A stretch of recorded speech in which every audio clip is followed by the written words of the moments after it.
جی بالکل، آپ اس کے بارے میں مزید کچھ فرمائیں۔ ہاں واقعی آپ نے پوچھا تو بات تو اس میں آج میرا خیال ہے کہ امین صاحب آج مولانا کو ہم معاف کر دیں، گزارا کرنا پڑے گا۔ آپ آج گزارا کر لیں، مولانا کا گلا بہت زیادہ خراب ہے، چونکہ بات بہت ہی زیادہ وضاحت طلب ہو جانی ہے۔ نہیں ٹھیک ہے، ٹھیک ہے، میں مختصر بیان کرتے ہیں آپ کے لیے، مختصر بیان کر دیتا ہوں، مختصر بیان کرتے ہیں۔ جی بالکل، اللہ تعالیٰ فرماتے ہیں نا حافظ الصلوات کہ سب نمازوں کا خاص خیال رکھو، وقت پر پڑھو، ٹھہر ٹھہر کر پڑھو، بہت عمدہ طریقہ سے ان کو ادا کرو، والصلاۃ الوسطیٰ، اور خاص کر کے درمیانی نماز جو ہے نا اس کا خیال رکھو۔ اب درمیانی نماز کے بارے میں آپ نے دیکھا ہی نا، تفسیروں میں اتنے اقوال ہیں صحابہ کرام سے، کوئی کہتا وہ صبح کی نماز ہے، کوئی کہتا وہ ظہر کی نماز ہے، ساری نماز، کوئی کہتا عصر کی نماز ہے، کوئی کہتا عشاء کی نماز ہے۔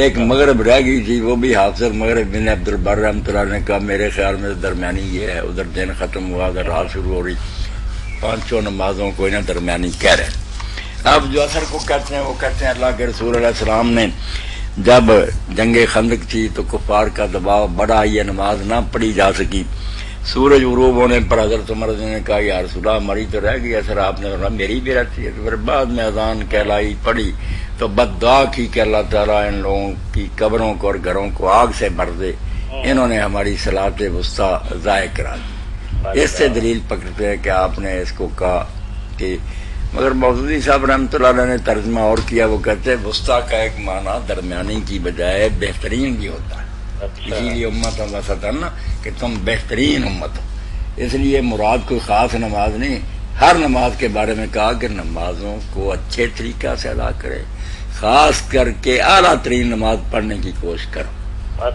جس سے سارے سکول سیٹ ہو جاتے ہیں کہ اصحاب رسول کو بھی نہ پتا چل سکا، نہیں پتا چل سکا کہ زور کے وقت وہاں گرمی بڑی ہوتی تھی، لوگ سستی کرتے، فرمایا یہ صلاۃ وسطیٰ جو نا اعلیٰ وہ وقت پر ہے کہ اول وقت پڑھو، گرمی اثر کا بھی سارے اس میں آ جاتے ہیں۔ اس دن آپ نے اگر صلاۃ وسطیٰ کا کیونکہ بے وقت پڑھی ان بے ایمانوں کی وجہ سے، اس لیے کہ اعلیٰ تو نہیں رہی، یہ ترجمہ بھی بہت اچھا عمدہ کے معنی میں عمدہ، سارے قول جو ہے نا بالکل وہ سیٹ ہو جاتے ہیں، پھر اس جھگڑے سے آپ نے جو دلیل دی ہے امتن وسط کے ساتھ، اس سے زیادہ میل کرتا ہے کہ یہ نماز کا معنی، یہ بالکل تو معنی ہو گیا نمازوں کا خیال رکھو، بالخصوص اعلیٰ ترین نماز پڑھنے کی کوشش کرو، وقوموا للہ قانتین، اور جب اللہ کے سامنے کھڑے ہو تو عاجزانہ کھڑے ہو، بالکل جیسے ایک فرمانبردار اور نوکر کھڑا ہوتا نا اس طرح کھڑے۔ اور ایک معنی یہ بھی بن جاتا ہے کہ اللہ کے سامنے کھڑے ہو تو قنوت پڑھتے ہوئے کھڑے ہو، اسی سے شیعہ حضرات علامہ ابن حزم جیسے لوگ کہتے ہیں کہ اللہ نے تو قانتین کا حکم دیا، اس لیے جو نماز میں قنوت نہیں پڑھتے، دعا نہیں کو کرتے، وہ بھی کوئی اچھی نماز نہیں پڑھتے۔ وہ لوگ پھر دوسری رکعت میں نا رکوع میں جانے سے پہلے سورت ختم کر کے ہاتھ اٹھا کر دعائیں کرتے، کوئی نہ کوئی دعا کرتے ہوئے گیا، اپنے مالک سے مانگنا تو چاہیے۔ دوسرے لوگ کہتے ہیں کہ اس کا معنی عاجزانہ ہے، قنوت دعا کے معنی نہیں عاجزی کے، اس لیے ساری نماز میں عاجزی ہونی رہی ہے۔ تو بہر اللہ نے حکم دیا ہے کہ اعلیٰ ترین اور بالکل تواضع اور خشوع کے ساتھ نماز پڑھو۔ جی امین صاحب بات واضح ہو گئی؟ جی بالکل صحیح ہے، میں مولانا صاحب سے یہی عرض کروں گا، آپ نے شاید کو پکوڑے یا سموسے کھا لیے اس موسم میں؟ پوچھ لیں دنوں میں میرے پر یہ سب چیزیں حرام ہیں، میں نہیں ان کے قریب جاتا، مگر اللہ کے لکھے کو کوئی ٹال نہیں سکتا۔ میں برف والا پانی بھی نہیں پیتا، مگر رات جب سونے لگا نا تو چھوٹا بچہ میرے لیے شربت لے آیا، میں نے کہا بھی میں نے جعفر نہیں پینا، مگر اس میں برف زیادہ تھی، پلا دیا، بس وہ راستہ آہستہ وہ اللہ تعالیٰ آپ کو شفا دے دیا۔ بارک اللہ فیک، دعا ضرور کیجیے ہمارے لیے بھی، مولانا کے لیے خاص طور پر کہ اللہ تعالیٰ انہیں سے، میں نے تو اس لیے کہ لوگ بیچارے منتظر ہیں، سارے پوچھنا چاہتے ہیں آپ کے لیے، ہم لوگوں کے لیے ایک دن بھی آپ کے بغیر نکالنا، اللہ خیر سے رکھے مہربانی۔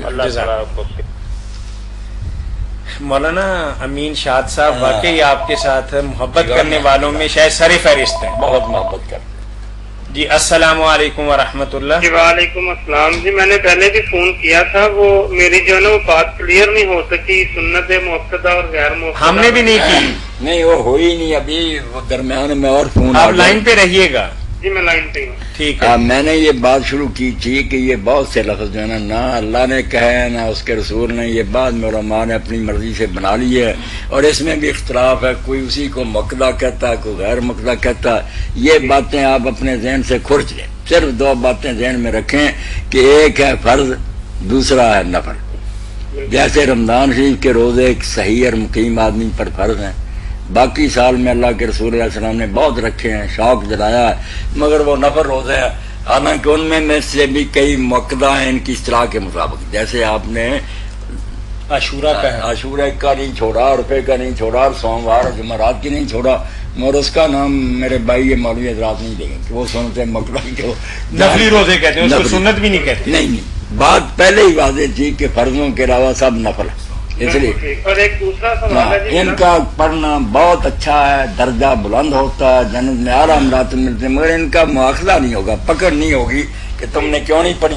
نہ وطر کا نہ سنتوں کا کسی کا جو نا حساب نہیں ہوگا. باقی جو کرے گا زیادہ سے زیادہ انعام تو لے گا. فرضوں کا حساب ہے. ہاں، فرضوں کا. آپ دوسرا سوال پوچھنا چاہ رہے تھے. دوسرا سوال مولانا صاحب یہ ہے کہ ماہواری کے دنوں میں بیگم کے ساتھ سونا جائز ہے؟ اس کے ہاتھ کا پکا ہوا کھانا، مطلب میں مباشرت کی بات نہیں کر رہا، میں ساتھ لیٹنے کی سونے کی بات کر رہا ہوں. ماشاء اللہ، بہت آپ نے اچھا کیا، واضح کر دی بات. جی پہلے یہی حال تھا کہ یہود تھے اور یہ ہنود تھے، یہ دونوں نے ان دنوں میں عورت کو بالکل ناپاک سمجھتے، اس لیے نہ اس کے ہاتھ کا کھاتے ہیں، نہ اس چارپائی پر بیٹھتے ہیں جہاں وہ لیٹتی ہے، بائیکاٹ کرتے تھے. بلکہ کہتے ہیں اگر آدمی اس چارپائی یا بستر پر بیٹھ جائے نا، بے شک عورت وہاں نہ ہی ہو جہاں پر عورت بیٹھی تھی، تو وہ بھی ناپاک ہو جاتا، اس کے کپڑے تک ناپاک ہو جاتے، آگے سے آگے یہ متعدی ہوتی جاتی ہے. انہوں نے سختی کی تھی. اور دوسری طرف یہ نصارہ ہے، ان کے یہاں جنابت کا اور یہ حیض کا تصور ہی نہیں. یہ عیسائی لوگ کہتے ہیں جو جی چاہتے کرتے پھرو، نہ غسل ہے نہ کوئی اور بات. اسلام ہے درمیان کا دین، کہ جو مباشرت آپ نے کی کہی اس کو تو حرام کر دیا، باقی سب کچھ حلال ہے. ساتھ لیٹنا، گلے ملنا، بوسہ لینا، کھانا پکا ہوا اس کا کھانا، یہ ساری چیزیں. اللہ کے رسول علیہ السلام نے ام المومنین سے کہا کہ یہ مجھے جانماز پکڑا دو. مسجد میں تھا جانماز، تو وہ کہنے لگی میں تو حیض نہیں ہوں. تو آپ نے فرمایا حیض تیرے ہاتھ میں ہے، حیض جہاں ہے وہاں ہے، ہاتھ کو کیا ہوگا، پکڑاؤ مسلح. اس لیے عورت ناپاک نہیں ہو جاتی، سارے تعلقات آدمی رکھ سکتا ہے سوائے فرض کے. شرم گاہ جو ہے نا وہ حرام ہے، اس کے قریب نہیں جانا چاہیے، باقی سب ٹھیک. مولانا مطلب ہمارا چونکہ بود و باش ہنود کے ساتھ بہت زیادہ رہا ہے، تو ہمارے کچھ معمولات اور معاملات ان سے بہت زیادہ ملتے نہیں. انہیں کے ہیں سارے، یہ مرنے کی رسمیں اور جو کہ سارا انہیں کے کام. شادی بھی انہیں کی طرف پر ہوتی ہے. السلام علیکم ورحمۃ اللہ. اور سب وہی. السلام علیکم. جی وعلیکم السلام ورحمۃ اللہ. مولانا صاحب سے ایک سوال کرنا تھا. جی فرمائیے. میرے والد کی 1.5 سال پہلے ڈیتھ ہو گئی تھی، تو وہ یہاں نہیں تھے، پاکستان میں نہیں تھے. کہاں تھے؟ تو ہم ان کے سال ثواب کے لیے کسی کو قرآن پاک دینا چاہتے تھے پڑھنے کے لیے، اور خود بھی پڑھتے ہیں. تو کیا یہ صحیح رہے گا؟ میری بچی اللہ تعالیٰ آپ کے والد مرحوم کی مغفرت فرمائے، جنت میں اعلیٰ سے اعلیٰ مدارج انہیں دے، اللہ کے رسول کے ساتھ قیامت کے دن اٹھائے. مگر ہمیں ہر معاملہ میں رہنمائی تو خود اللہ کے رسول علیہ السلام سے لینی چاہیے نا، کہ میت کے لیے ہم کیا کر سکتے ہیں اور کیا نہیں کر سکتے. ساری کتابیں کھنگالیں نا تو سوائے دعا اور صدقہ کے کوئی شے نہیں ملتی. کہ دعا کر سکتی ہیں آپ، خیرات کر سکتی ہیں. یہ قرآن پڑھ کر بخشنا جو ہے نا، میں یہ نہیں کہتا کہ کوئی برائی ہے، قرآن کی تلاوت سے اعلیٰ کیا ہے، مگر یہ بخشنے کا کوئی واقعہ اللہ کے رسول اور صحابہ سے نہیں. اسی لیے امام ابن کثیر فرماتے ہیں کہ اگر یہ ہوتا طریقہ تو خیرات کرنے سے صحابہ کے لیے آسان تھا. خیرات تو ان میں بہت کم. آپ دعا کیا کریں، اور اللہ نے اگر کچھ توفیق دی ہے تو غریبوں مسکینوں کو نا خیرات دے دیا کریں. جی صاحب میرا ایک اور سوال تھا. جی جی. میرا نکاح ہوا ہے، رخصتی نہیں